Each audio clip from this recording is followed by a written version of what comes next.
ეხლა ჩვენ გადაცემაში სტუმარი გვეყოლება ძალიან გამიგზელდა მე შესავალი და მინდა რომ წარმოგიდგინოთ ჩვენი გადაცემის სტუმარი, რომელიც ძალიან დიდი პოპულარობით სარგებლობს, განსაკუთრებით მისი განცხადებები აი ვირუსივით ვრცელდება მედიაში.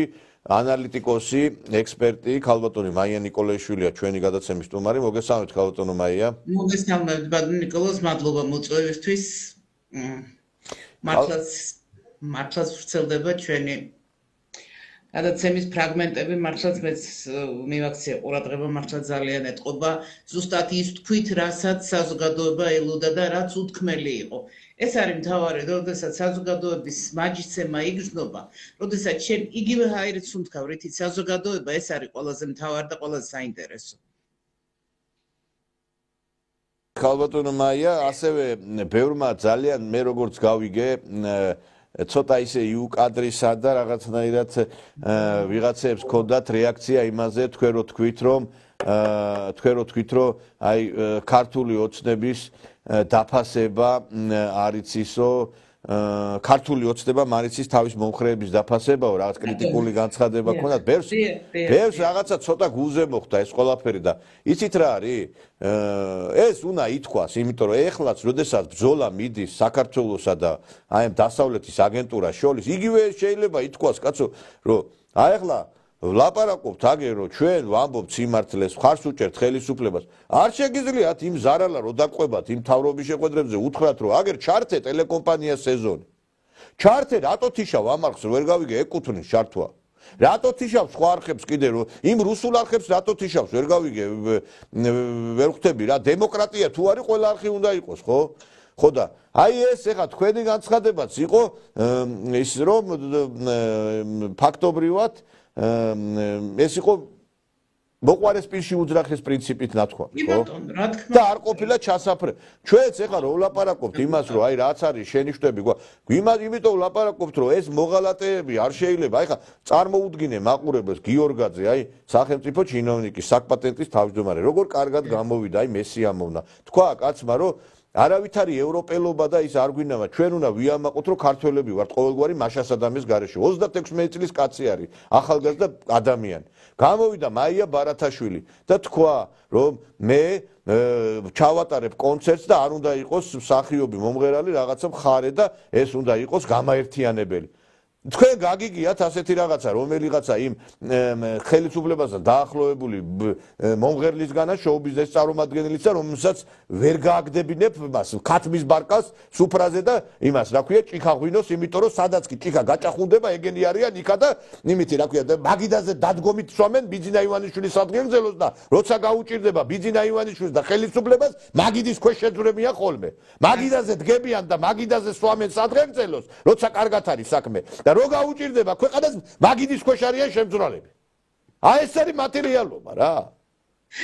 კონფორმისტი სხვანაირად არა ვერ გავიგე გამოძვერით იმ მაგიდიდან ბოლო ხელებს რო უკოცნით ბიძინა ივანიშვილს აი ახლა ჭირდება გამოხვიდეთ და თქვათ რომ აი ესეა საჭირო რაღაცა თქვი კაცი მე მაშინ ვიცი როდესაც გიჭირს მაშინ დაგიდგეს გვერდში თორე მე ბოდიში და შენი ხელების კოცნა და შენი ბოდიში და მაგიდაზე დამდგარი ჩემი სადგელზელოს თქვა კი ამჭირდება ეხლა სად არის ეს პროფესორები სად არის ინტელიგენციის წარმომადგენლები სად არის ეს ბოდიში მეცნიერებათა აკადემია რომელიც უამრავ ადამიანს პროფესორში თვლის ბიჭო განცხადება მაინც გააკეთეთ რომ რუსთაველზე მიმდინარე აქცია არის ანტისახელმწიფოებრივი ეს მაინც ხო შეგიძლიათ კაცო რა პატივს აქცევთ მაგრამ ქვეყანასაც პატივი ეცით თქვენ რა უბედურება ესა. როდესმე ხო უნდა თქვათ სიმართლე არა?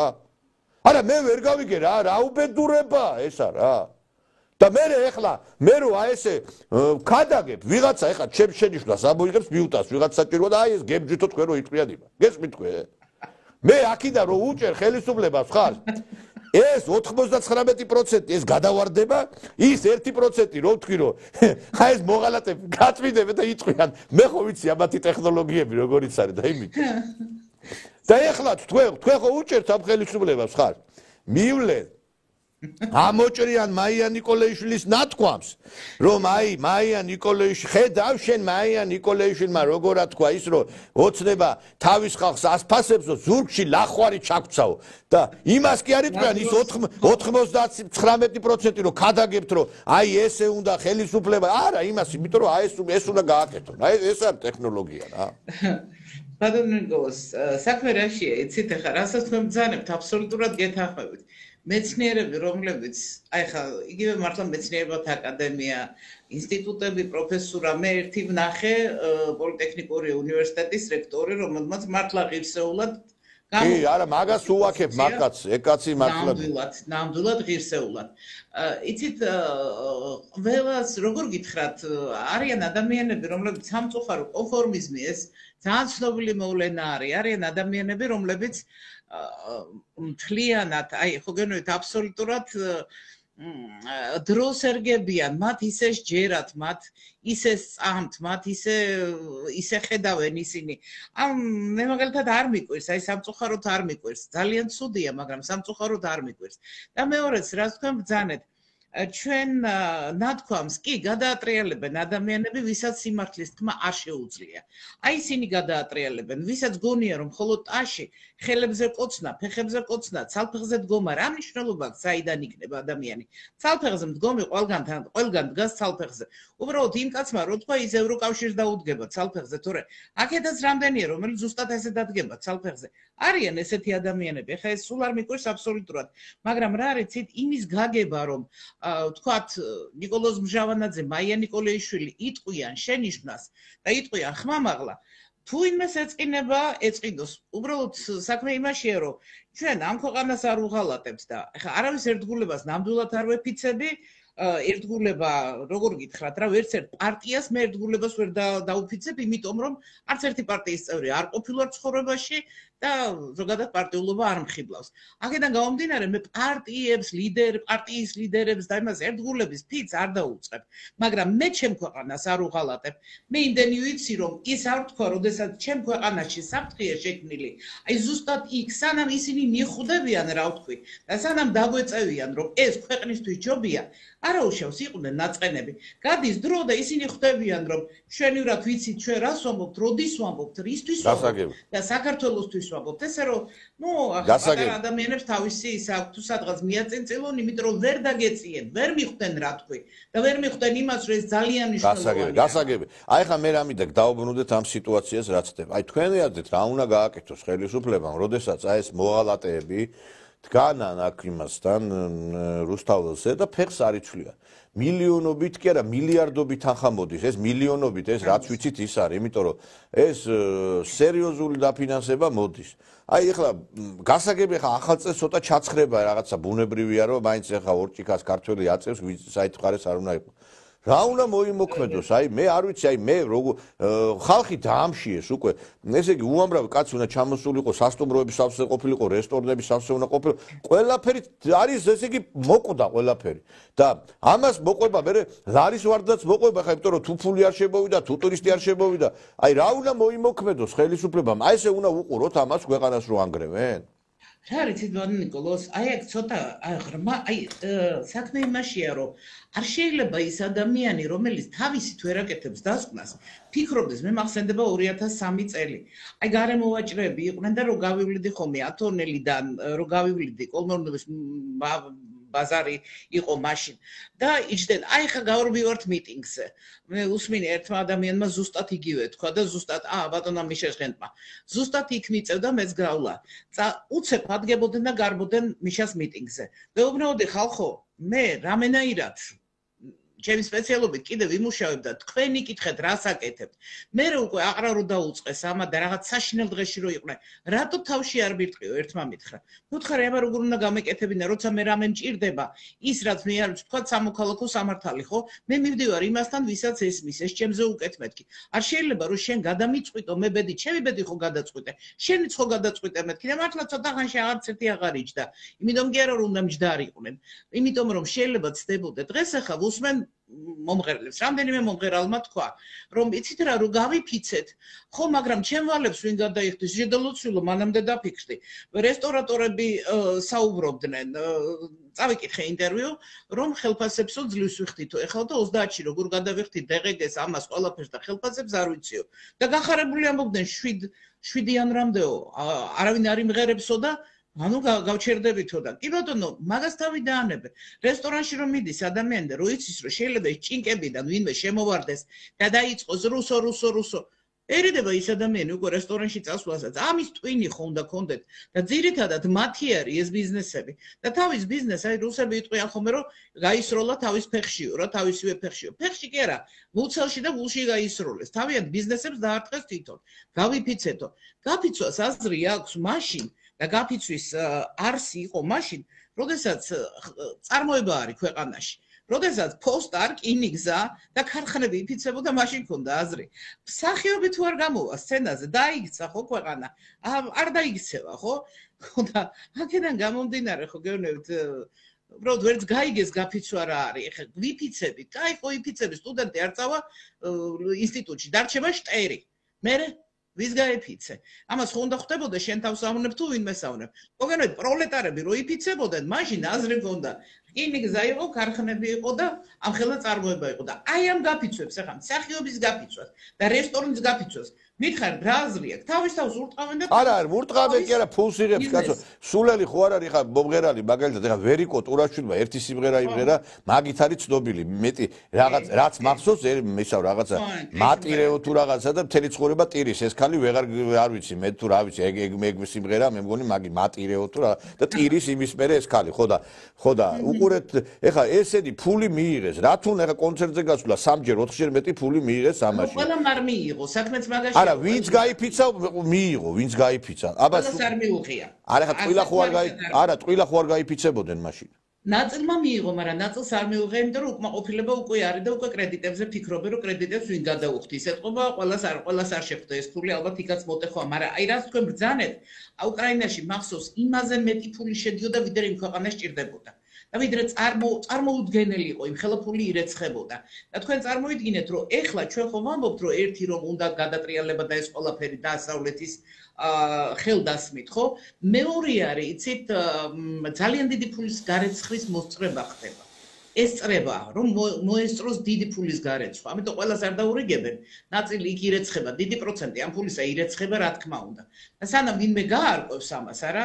მანამდე მე წავიკითხე ხა უბრალოდ აი მეუხერხულება კიდეც თქვა რომ ეხლა ილონ მასკს დაავალეს ის რომ გამოარკვიოს სად მიდიოდა ამერიკული თანხები ხო იქ პროექტები არის ბატონო ნიკოლოს მე ჩამონათვალი ვნახე უბრალოდ აი გამეორება მეუხერხულება ისეთ რაღაცეებში მიდიოდა ეს ფული ნუ აი თან გაგეცინება და თან უბრალოდ უხერხულია ამის თქმა და მეორეც ეს გარეცხვაზე არის მოსწრება არის ისიც კარგად ვნახეთ ჩვენ რომ ბოლო 4 წელიო ხა უკვე ოფიციალურად ითქვა რომ წინა პრეზიდენტი ბაიდენი საერთოდ თეთრ სახლში იშვიათად მიდიოდა თუ მიდიოდა შეხვედრებს თითქმის არ აწყობდა ლოიდ ოსტინთან ბოლო 2 წლის მანძილზე სულ რამდენიმე შეხვედრა აქვს ისიც ვირტუალურად ჩატარებული და მეტყველების მასწავლებელი ყავდა და როდესაც ნუ რაღაც პრეპარატებით შეძლებდნენ და ალაპარაკებდნენ ხო 4 სუფლიორი ეყენაო და წარმოიდგინეთ აქ უკვე საუბარია იმაზე რომ დემოკრატია არ შეიძლება იყოს მაშინ როცა პრეზიდენტი ერქმედ უნარო და ის არ მონაწილეობს ეს რეალობა არის და დღეს ამერიკაში მიდის ამაზე საუბარი რომ 4 წელი ვინ მართავდა და ის deep state რომელსაც რაღაც საიდუმლო რაღაცა და არაფერი ეს არის საფინანსო პოლიტიკური ჯგუფები რომელიც არის ამერიკაშიც არის ევროპაშიც რამდენიმე ჯგუფია და მათი მართლობა არის პრაქტიკულად. ანუ დემოკრატიაზე აქ საუბარი მოკვდა. და რასაც თქვენ ამბობდით, რა ხდება დღეს სლოვაკეთში, რა ხდება სერბეთში საოცარი გამოსვლებია. ესე დირიჟირება ხო არ შეიძლება, არა, ესე ხდებოდეს ყველაფერი. ეს არის ჩვეულებრივი ერთი პროცესის რგოლები. მე ანადოლიძეს უსმენდი და ანადოლიძე სიამაყით ამბობდა, რომ ევროპაში მიმდინარეობს ერთი და იგივე პროცესები, ზუსტად ის, რაც სერბეთშია, სხვაგან და ჩვენ იგივე ჯაჭვის ერთ-ერთი რგოლი ვართო, ამას სიამაყით ამბობდა, მაგრამ ჩვენ ვიცით, რომ ეს მართულია ყველაფერი, ხო? აქედან გამომდინარე ვეწინააღმდეგებით, როგორ თქვენ მეკითხებით, როგორ მოახერხებს ხელისუფლება.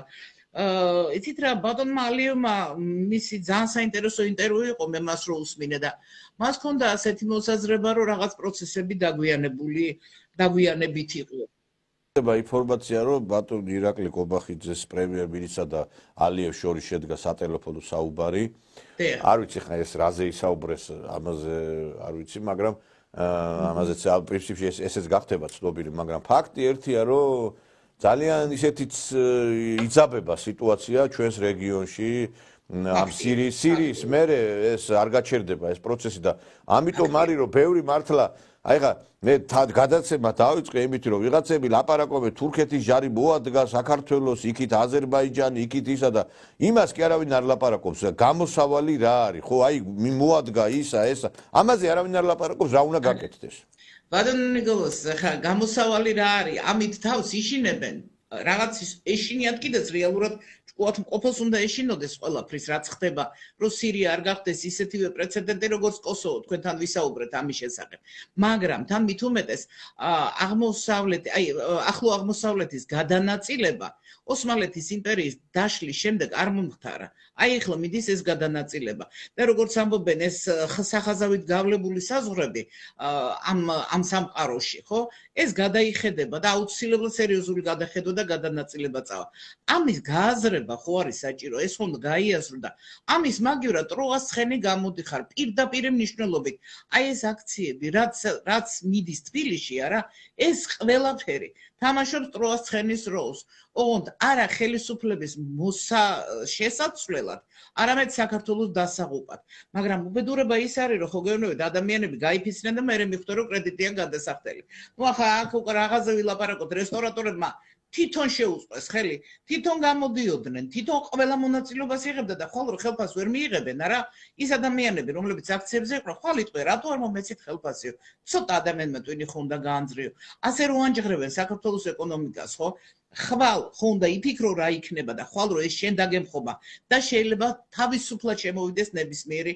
მიმართულებით იმიტომ რომ ეს არის სახიფათო ძალიან სახიფათო გადანაწილება მიმდინარეობს და ჩვენ იცით რა არის თუ რუსეთის წინააღმდეგ მეორე ფრონტზე საუბრობდით რასაც ითხოვდნენ არა დღეს ახლო აღმოსავლეთი დუხს და გადადუხს იქ ირანის საკითხი ძალიან სხვანაირად დადგება და ძალიან სერიოზული მოვლენები მიდის ამას ვინც დღეს საქართველოში აი ამას არყევს არა ეს ყველა არის აი პირდაპირ ვიტყვი შემცდარია თუ გააზრებულია ყველა არის საქართველოს მტერი იმიტომ რომ ვიღაცის უნდა გაიგო და ტროას ცხენის მომენტი არ უნდა გამეორდეს და შიგნიდან საქართველოს არ უნდა დაინგრეს და არ უნდა ჩაბარდეს ვიღაცას თორე აზერბაიჯანს პერსპექტივა აქვს საბოლოო ჯამში იმ მოვლენებით რასაც ვარაუდობენ რომ მეორე აზერბაიჯანი ირანში არის ხო ირანის მიმართულებით იქნება გართულება აზერბაიჯანს მეორე აზერბაიჯანი დაემატება და ორჯერ მეტად მოიმატებს იმიტომ რომ იქ მეტი აზერბაიჯანი ჩვენ რას ვაპირებთ ჩვენ სად უნდა ვიყოთ უნდა გაგვინაწილო უნდა გავჭრა აი ეს იგივე სომხეთი ავიღოთ ეხლა სომხეთი არის ეხლა სხვანაირად ფაქტობრივად სომხეთში რაც სომხები ცხოვრობენ მაგდენი კრასნოდარის მხარეში ცხოვრობს მარტო ნებისმიერი რუსეთის ტერიტორია აიღე ყველგან ეთნიკური ჯგუფი სომხები არიან საფრანგეთში არგენტინაში ამერიკაში 10ჯერ 20ჯერ 30ჯერ მეტი რაოდენობა და თან ისინი სომხობენ აი მე ყველაზე იცით რა არ მომწონს ესე იგი სადაც არის 10 ქართველი მაგალითად რუსეთში იქ იქნება შემდგომ რამდენიმე წლის მერე 2 ქართველი. სადაც არის 15 ქართველი საპირობითად, ხო, ამერიკაში, იქ იქნება 2. და რატო? ქართველი ქართველს ებზვის და სადაც არის 10 სომეხი, იქ იქნება 50 და 100. სადაც არის 10 აზერბაიჯანელი, იქ იქნება 1000 აზერბაიჯანელი. ჩვენ რაღაცა კოდი გვაქვს, მე არ ვიცი ხალხი არის ვიღაცეები, იმის მაგივრად გვერდში დაგიდგნენ, რაღაცა იყოს თანამშრომლობა, პირიქით ერთმანეთის ჩაძირვა, ერთმანეთის ჩაწიხლა. ქართველი აი მაგალითად რუსეთში ქართველი ქართველთან არ იჭერს საქმეს, იმიტომ რომ ეშინია რაღაცა არ გამიკეთოსო, იმიტომ რომ რაღაცა ცუდი არ გამიკეთოსო. იმ რუსს ვერ უბედავს სულს და ქართველს უკეთებს, გესმით? ხდებით? და გინდათ სხვა ქვეყნებშიც კიდე ეს რა უბედურება და ამიტომ ეხლა თქვენ რო თქვით სომხეთი რო აიღეთ, ხო და სხვა ქვეყნები. ყველგან უკეთდა და თან ინარჩუნებენ ისინი სომხობაცაც, და აბა ნახეთ ეხლა ქართველი სადაც უცხოეთში არის, ქართული ამათ მარიცია, ქართული ადაწესები ერთი მარტო რასიცია რომ ხაჭაპური და ხინკალი კარგი არის რა. კი, რუსეთში ინარჩუნებენ მხოლოდ ქართველობას. მხოლოდ რუსეთში, სხვაგან არსად არ ინარჩუნებენ ქართველობას და ამაყობენ იმით, რომ ინგლისურად მათი შვილი ან შვილიშვილი კარგად ლაპარაკობს უაქცენტოდ. ბედნიერები არიან ამით და ქართულად რო ვეღარ ლაპარაკობს, იმას საერთოდ არაფრად არ აგდებენ. და რუსეთში საბედნიეროდ ქართველები ქართველებად რჩებიან. აი ხა მე ვლადიკავკაზში ვიყავი და მინდა მე ვანახებ გადაცემაში კიდე რამდენჯერ ესე ქართული სკოლაში ვიყავი და ბავშვები ლაპარაკობდნენ ქართულ ლექსებს. აქ ეხა მშობელს ის კი არის ამაყება ქართულად რო ლექსი იტყვის. არა, ინგლისურად უნდა თქვას რა. კი. აი ეს არის ჩვენში ეს ისა რა. არა, ბატონ ნიკოლოზ, იცით, აი ჩვენ ისევ და ისევ მივდივართ იმ საკითხებზე. ეხლა და მინდა უბრალოდ ჩაგეჭრათ რა და რომ დავიწყეთ იმით, რომ ჩვენ შენიშვნებს რომ გამოვთქვათ. ნახეთ, ჩვენ რა ცუდი პერიოდი გქონდა, თითქმის ეს 12 წელი რა ცუდი პერიოდი გქონდა. რეალურად ოპოზიცია კონსტრუქციული არ არსებობდა და ის რასაც თქვენ ახლა ამბობთ, რასაც მე ვამბობ, თუნდაც იგივე, აი ამ თემებზე რომ საუბრობთ, იგივე განათლებაზე, ეს უნდა გაეკეთებინა კონსტრუქციულ ოპოზიციას. ხელისუფლებას შენიშვნებს ვაძლევთ. შენიშვნები შეიძლება არ ყოფილიყო საჭირო, თუ მას ეყოლებოდა ნორმალური ჯანსაღი კონსტრუქციული ოპოზიცია. პრაქტიკულად აი ის პატარ-პატარა ნათელი წერტილები, რომელსაც თქვენ წარმოადგენთ, ხო? აი ესენი კონსტრუქციული ოპოზიცია რა არის, რომ ქვეყნისთვის მიეხმაროს და კი არა ებრძოლოს, არამედ გვერდში დაუდგეს. ნახეთ, საზოგადოებრივი აზრით საკმაოდ ჩახშობილი და იმიტომ რომ ისინი არავის არ აცდიდნენ, ხო? ოპოზიცია მავნებელი, რომელიც ჩვენ ყავს და ყავდა. ისინი არავის არაფერს არ აცდიდნენ და ჩვენ ბევრჯერ თვითცენზურასაც კი გავდიოდით, რომ ვიტყოდით, აი გვინდოდა რაღაც საკითხის წამოწევა, მაგრამ ვიცოდით, რომ ისინი აიტაცებდნენ და ანტისახელმწიფოებრივი მიზნებისთვის გამოიყენებდნენ. ჩვენ ძალიან ბევრ რაღაცაზე გავჩუმდით. აი მე პირადად ამაზე ბევრჯერ გავჩუმდი, იმიტომ რომ ვიცოდი, რომ ამას აიტაცებდნენ და გამოიყენებდნენ სახელმწიფოს ჯღრევისთვის და გაჩუმებულები ვიყავით, მაგრამ აი ეს ძალიან ცუდი იყო ზოგადად იგივე ქართული ოცნებისთვის, რომ მას ჯანმრთელი კონსტრუქციული ოპოზიცია არ ყავდა ქვეყანა ამის გარეშე ვერაფრით ვერ განვითარდება, არ შეიძლება. ის მიდიოდა ფაქტიურად მარტო. აქედან ქვებს ესროდნენ, ურტყავდნენ ხაფანგზე და ნუ აი ხო გეუბნებით რა უკვე სიტყვა არჩევნები და მეჯავრებად რო ვხედავ უკვე რომ იგივე არჩევნების შედეგად ყველგან ჯღრევა არის და ყველგან ხელისუფლებებს ეროვნულს ყველაფერს ამით იკლავენ, აი ხო გენით ხანდახან ვფიქრობ ხოლმე, აი რა შეიძლება და ალტერნატივის სახით მოიგონოს. მართლა პირველყოფილი წესები, ვინც უფრო ძლიერი აი ლამის აქამდე მიდის, ხო გენით, იმიტომ რომ არჩევნები ჩავატარებ, ვინ უნდა ჩაატაროს არჩევნები? ვინ, სალომე? თუ მართლა ჩამოგიყვანონ უცხოელები, რომლებიც ჩაგატარებინებენ, ხვალ უკვე იგივე ცალფეხზე დადგე და მართლობა მთლიანად სუვერენიტეტი ძლივს მოპოვებული რაღაცა პატარა ნაწილი სუვერენიტეტის აბსოლუტურად გადასცა სხვას. ეს ხო კოშმარია, ეს ხო წარმოუდგენელი რამე არის. ეს ხო წარმოუდგენელია. მაგრამ ხო გენით ახლა თქვენ ბრძანეთ ალიევთან საუბარი, მე მაინც არ ვიცი, მე შეიძლება ცოტა ჩემი პროფესიიდან და ჩემი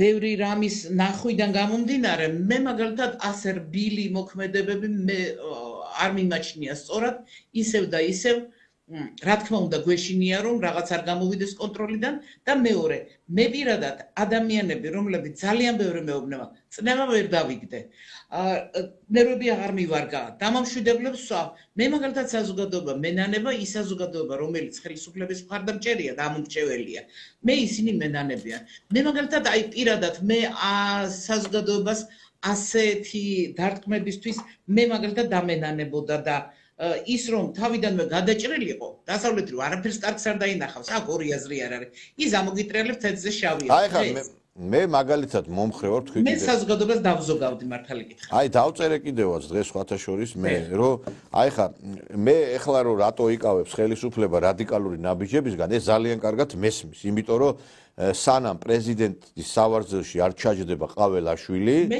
მანამდე მოდი გავჩერდეთ დაველოდოთ აი როცა ყაველაშვილი შევა პრეზიდენტის სავარძელში ამასობაში უკვე ტრამპიც ინაუგურაცია 15-ში მოხდება და მე კიდე თუ ამათმა არ მოისვენეს და არ გაჩერდნენ მე მაგალითად მომხრე ვარ იმისი რომ გამოცხადდეს საგანგებო მდგომარეობა აიგზალოს ეს ტელევიზიები კანონით, იმიტომ რომ ეს ტელევიზიები კანონგარეშეთ არის უკვე ესენი პირდაპირ მოწოდებები ისმის ხელისუფლების დამხობის. არა, ესენი თვითონ მე მგონი ამ წლის ბოლოს ორი მათგანი არა, თუ ხო ისედაც გაბანკროტებული არიან, მაგრამ ნუ თუ თქვათ გააგზელა. ტელევიზიები უნდა გამოირთოს, დაიწყოს განათლების რეფორმა, ყველა უნივერსიტეტები, რომლებიც ნაცებთან არის დაკავშირებული, დაიხუროს, რაც გააკეთა თურქეთმა, ფეთვილა გვინეთთან დაკავშირებული ყველა უნივერსიტეტი დაიხურა, ხო? ჩვენ ხო კარგად ვიცით თურქეთმა რა ყველა უნივერსიტეტი, ეს იქნება ალასანიას უნივერსიტეტი, ეს არის ასევე სხვა უნივერსიტეტი უნდა დაიხუროს. სკოლებიდან უნდა და ყველა საჯარო უწყებებიდან უნდა განთავისუფლებული იქნეს ის ნაც აქტივისტები, რომლებიც დივერსიას აწყობენ. მე პირადად რამდენიმე უნივერსიტეტი ვიცი, სადაც შედიან და მასწავლებლები სკოლის თუ უნივერსიტეტის პირდაპირ ბავშვებს ეუბნებიან წადით აქციებზე. და ასევე ის ორგანიზაციები, რომლებიც დივერსიას უწყობენ. ენერგოპრო არის ჩეხური კომპანია. ჯოჯოხეთად უქცია ეს დღეები ამ ნაძირალა კომპანიამ საქართველოს. თიშავენ ენერგიას. აი მე მაგალითად ყველაფერს ხო არ ვიტყვი, მე ხა ყოფილი პროკურორი ვარ, გამომძიებელი ვარ, ადვოკატი. დაადევით ხო გაქვთ დაწყებული ესა გამოძიება სახელმწიფო გადატრიალების მუხლით, ხო? დაიწყონ ეს ფარული მოსმენები და ნახავენ თუ როგორ აფეთქებენ მაგალითად რომ მე ესეთი აზრი მიჩნდება ხა მე პირდაპირ უდანაშაულობის პრეზუმპციას ვერ დავარღვევ, მაგრამ რა უნდა ამ საქმის გამოგძიებას. როდესაც მაგალითად ესა თუ ის კომპანია შესაძლოა ჩართული იყოს დივერსიებისკენ, რაღაცა არაკანონიერი ამას რა თუ უნდა მოსმენები დაადე და იქ ყველაფერი გაიშიფრება, ამას ოპერატიული მუშაობის შედეგად დადგინდება, რომ ეს ენერგოპრო თვითონ აზიანებს რაღაცებს, თვითონ თიშავს ენერგიას. უამრავ ადამიანს ეხლა ამ ახალწელს რო ის გადაეწვება ტელევიზორი, მაცივარი, ჯოჯოხე, ეს ხო ხელისუფლება ჩეხების კი არ დაუწყებს ლანძღვას, ხელისუფლებას დაუწყებს გინებას, ხვდები? ხო და აი ესეთი რაღაცები უნდა დაიწყოს მოქმედებები, ეს ყველაფერი უნდა გაიწმინდოს, თორე მართლა უკვე ჩამოიშალა. ბატონო ნიკოლოზ, გეთანხმებით რომ პარალელურად უნდა მოხდეს, იცით?